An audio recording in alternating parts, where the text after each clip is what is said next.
پہلی بات تو یہ کہ جو ہم معروف تزکیے کے طریقے ہیں یہ کوئی نبی صلی اللہ علیہ وسلم سے ثابت شدہ طریقے نہیں ہیں۔ یہ جو سلوک کے مختلف جو ہیں نا سلسلے، تو یہ تو لوگوں کے اپنے اجتہادی ہیں، خود اپنے تجربات سے سیکھ کے تو یہ مختلف پریکٹسز ہیں جو جاری کی گئی ہیں۔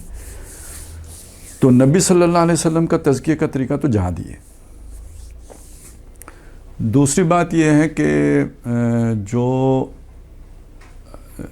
اب اصل میں مسئلہ یہ ہے کہ ہم جسمانی طور پر 21ویں صدی میں، ذہنی طور پر ہم کہیں 13ویں 14ویں صدی میں ہم دیندار لوگ، میں دنیا دار لوگوں کی وہ 21ویں صدی میں، دنیا دار اکثر و بیشتر 21ویں صدی میں ہی ہیں۔ یہ جو دیندار لوگ ہیں یہ کہیں 13ویں 14ویں صدی میں ہیں۔ وجہ کیا ہے؟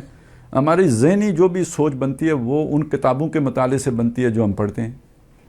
وہ جو کتابیں ہیں وہ ساری اس سیناریو میں لکھی گئی ہیں جو 13ویں 14ویں صدی کا سیناریو ہے۔ اس میں آپ یہ دیکھیں بادشاہ بیٹھا ہوا ہے اوپر، میں فرض کریں ایک گاؤں میں رہتا ہوں، میرے اور بادشاہ کے درمیان کوئی رابطہ، کوئی تعلق، کوئی واسطہ نہیں ہے۔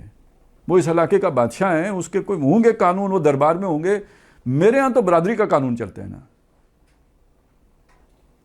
ٹھیک ہے نا۔ بادشاہ آ کے میرے گاؤں میں تو کوئی مداخلت نہیں کرتا ہے یار، وہ میں ادھر آزاد ہوں۔ اچھا میرا گھر ہے ادھر، میری برادری بھی جلدی جلدی مداخلت نہیں کرتی، ادھر میں میری مرضی ہے، بیوی کو کوٹوں پیٹوں جو مرضی کروں، ٹھیک ہے، بچے پالوں نہ پالوں، بگاؤں ذبح کر دوں، کوئی نہیں پوچھنے والا۔ وہ تو بہت کوئی شہری متمدن علاقہ ہوگا، بہت کوئی بادشاہ کے دربار کے آس پاس کوئی جو شاہی محل ہے، کوئی جہاں کوئی اس طرح کا قانون نافذ ہوگا، وگرنہ دور دراز کدھر قانون بادشاہ کا۔ لہذا اس میں فرد آزاد ہے، وہ رات کو جاگے، رات کو سوئے، نمازیں پڑھے نہ پڑھے، پردے کے احکامات کیا ہیں، خود ہی مطلب کسی کو چور کے ہاتھ کاٹ دے، کون پوچھے گا اسے؟ یہ پرانی باتیں ہو گئی۔ جدید اب جو ریاست ہے، 21ویں صدی کی جو ریاست ہے، اب آپ سوچیں کہ یعنی آپ کا بچہ اگر پولیس کو فون کرتا ہے کہ ابے نے کٹا ہے، تو وہ آ کے آپ سے بچہ مطلب یورپ میں تو ہے نا، لے جاتے ہیں بچہ۔ اور یہاں پہ بھی قانون بن گیا ہے ابھی، کم از کم بیویوں کی حد تک بن گیا ہے کہ اس نے تشدد میں یہ بھی آ گیا ہے کہ بیوی کے مرضی کے بغیر اگر آپ اس کے پاس چلے گئے ہو تو وہ بھی ہراسمنٹ میں کے قانون کے تحت آپ گرفتار ہو سکتے ہو۔ اب یہ ریاست ہے، ہمارے مولوی صاحب کو اس ریاست کا پتہ ہی نہیں۔ یعنی میں کہنا کیا چاہتا ہوں، اب آپ کی آزادی کوئی نہیں رہی ہے، اب آزاد ہو ہی نہیں کہ آپ اپنی مرضی پہ کچھ کر سکو۔ جب آپ آزاد ہی نہیں تو آپ اللہ کی مرضی پر کیسے عمل کرو گے؟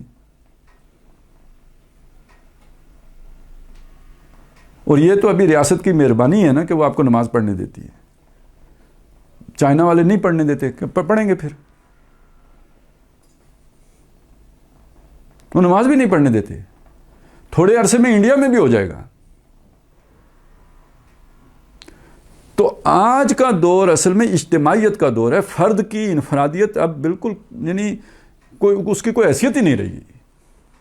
اب یہ بھی طے ہو گیا ہے کہ بھئی 18 سال سے پہلے آپ شادی بھی نہیں کر سکتے، آپ جتنے مرضی بالغ ہو گئے ہوں، شادی آپ 18 سال کے بعد ہی کی عمر میں آپ کی ہو سکتی، اس سے پہلے نہیں ہو سکتی، قانوناً جرم ہو گیا ہے۔ تو مجھے بتائیں جب آپ ایسے مشینری کا پارٹ ہوں تو اس پوری مشینری کے نیک ہوئے بغیر آپ اکیلے کیسے نیک ہو سکتے ہیں؟ یہ تو ایسی بات ہے کہ میں جہاز اس پہ چڑھ جاؤں جو کراچی سے جا رہا ہو دہلی، اور میں کہوں کہ میں حج کرنے جا رہا ہوں، کیونکہ میری نیت اور ارادہ حج کرنے کا ہے، تو جہاز اب جدے کی طرف جائے گا نہیں؟ بھائی جہاز نے تو جانا ہے بمبئی کی طرف، وہ تو نہیں جائے گا جدے کی طرف۔ اور میں جا کے انشاءاللہ بمبئی اتروں گا، بے شک میرا ارادہ کتنا ہی خالص ہو اور نیت کتنی مخلصانہ ہو، جہاز نے تو ادھر ہی جانا ہے۔ تو یہ ریاست آج ایک ایسی اجتماعیت کی صورت اختیار کر گئی ہے جس میں فرد کی حیثیت ایک کل پرزے کی ہو گئی ہے۔ آج کے دور میں جب تک ریاست مسلمان نہیں ہوتی، کسی فرد کا انفرادی حیثیت میں کامل مسلمان ہونا ممکن ہی نہیں ہے، کامل تزکیے کا کوئی امکان ہی نہیں ہے۔